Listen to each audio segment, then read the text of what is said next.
بسم اللہ الرحمن الرحیم۔ نمبر 1، اسلامی تاریخ۔ حضرت یوسف علیہ السلام۔ حضرت یوسف علیہ السلام بڑے مشہور اور جلیل و قدر پیغمبر ہیں۔ وہ حضرت یعقوب علیہ السلام کے بیٹے، حضرت اسحاق علیہ السلام کے پوتے اور حضرت ابراہیم علیہ السلام کے پڑ پوتے ہیں۔ اللہ تعالیٰ نے ان کی شان میں ایک مکمل سورہ یوسف کے نام سے نازل فرمائی ہے، جس میں ان کی زندگی کے حالات و اوقات عجیب انداز سے بیان فرمائے ہیں۔ قرآن کریم میں 27 مرتبہ ان کا تذکرہ آیا ہے۔ ان کی پیدائش حضرت ابراہیم علیہ السلام کے تقریباً 250 سال بعد عراق کے شہر فران ارم میں ہوئی۔ بچپن ہی میں وہ اپنے والد کے ساتھ فلسطین آ گئے تھے۔ ان کے 11 بھائیوں میں بنیامین کے علاوہ باقی سب سوتیلے بھائی تھے۔ حضرت یعقوب علیہ السلام ان سے بے حد محبت کرتے تھے۔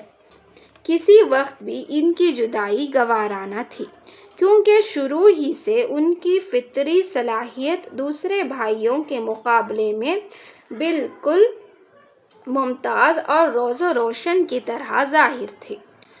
حضرت یعقوب علیہ السلام ہونہار فرزند کی پیشانی پر چمکتا ہوا نور نبوت پہچانتے تھے اور وحی الہی کے ذریعے اس کی اطلاع بھی پا چکے تھے۔ اللہ تعالیٰ نے انہیں نبوت کے ساتھ حکومت و سلطنت سے بھی نوازا۔ نمبر 2، حضور صلی اللہ علیہ وسلم کا معجزہ۔ آپ صلی اللہ علیہ وسلم کی پکار پر پتھر کا حاضر ہونا۔ ایک مرتبہ حضرت اکرمہ رضی اللہ عنہ، جو ابھی اسلام نہیں لائے تھے، رسول اللہ صلی اللہ علیہ وسلم کے ساتھ چشمے کے کنارے پر تھے۔ انہوں نے دوسرے کنارے پر پڑے ہوئے ایک بڑے پتھر کی طرف اشارہ کر کے رسول اللہ صلی اللہ علیہ وسلم سے کہا، اگر آپ سچے ہیں تو اس پتھر کو اپنے پاس بلا لیجئے، یہ پانی میں تیرتا ہوا آپ کے پاس آ جائے۔ چنانچہ رسول اللہ صلی اللہ علیہ وسلم نے اس کی طرف اشارہ کیا۔ وہ چٹان اپنی جگہ سے اکھڑی اور پانی میں تیرتی ہوئی رسول اللہ صلی اللہ علیہ وسلم کے سامنے آ کر رکی اور اس نے آپ صلی اللہ علیہ وسلم کی نبوت کی گواہی دی۔ پھر آپ صلی اللہ علیہ وسلم نے حضرت اکرمہ رضی اللہ عنہ سے فرمایا، تمہارے لیے اتنا ہی کافی ہونا چاہیے۔ اکرمہ نے کہا، ہاں، اگر یہ پتھر اپنی جگہ واپس بھی چلا جائے۔ رسول اللہ صلی اللہ علیہ وسلم نے پھر اسے اشارہ کیا تو اپنی جگہ واپس چلا گیا، مگر پھر بھی اکرمہ اس وقت مسلمان نہ ہوئے، البتہ فتح مکہ کے وقت مسلمان ہو گئے۔ نمبر 3، ایک فرض کے بارے میں۔ مسجد میں داخل ہونے کے لیے پاک ہونا۔ رسول اللہ صلی اللہ علیہ وسلم نے فرمایا، کسی حائضہ عورت اور کسی جنبی یعنی ناپاک آدمی کے لیے مسجد میں داخل ہونے کی بالکل اجازت نہیں ہے۔ مسجد میں داخل ہونے کے لیے حیض و نفاس اور جنابت سے پاک ہونا ضروری ہے۔ نمبر 4، ایک سنت کے بارے میں۔ بیمار کو دعا دینا۔ رسول اللہ صلی اللہ علیہ وسلم جب کسی مریض کی عیادت کرتے تو فرماتے، لا بأس طہور انشاءاللہ۔ ترجمہ، گھبراؤ نہیں، انشاءاللہ اچھے ہو جاؤ گے۔ نمبر 5، ایک اہم عمل کی فضیلت۔ غریبوں کے کام میں مدد کرنا۔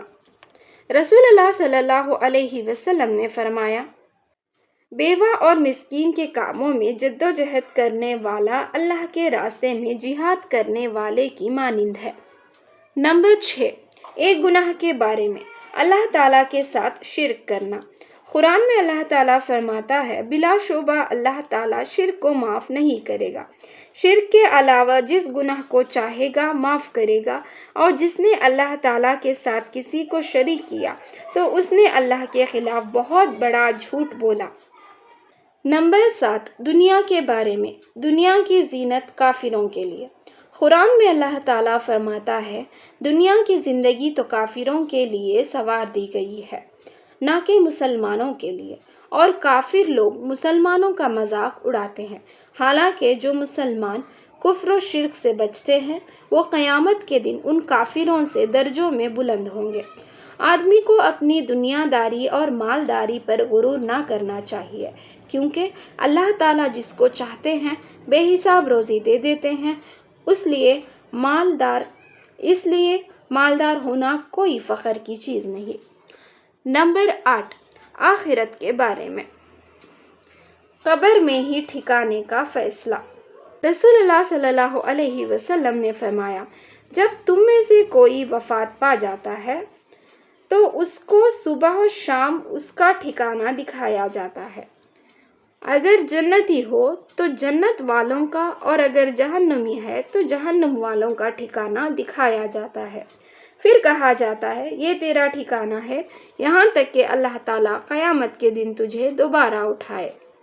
نمبر 9، طب نبوی سے علاج، شہد اور قرآن سے شفا۔ رسول اللہ صلی اللہ علیہ وسلم نے فرمایا، تم اپنے لیے شفا کی 2 چیزوں یعنی شہد اور قرآن کو لازم پکڑ لو۔ نمبر 10، نبی صلی اللہ علیہ وسلم کی نصیحت۔ رسول اللہ صلی اللہ علیہ وسلم نے فرمایا، اللہ تعالیٰ رات کے آخری حصے میں بندے سے بہت زیادہ قریب ہوتے ہیں۔ اگر تم سے ہو سکے تو اس وقت اللہ تعالیٰ کا ذکر کیا کرو۔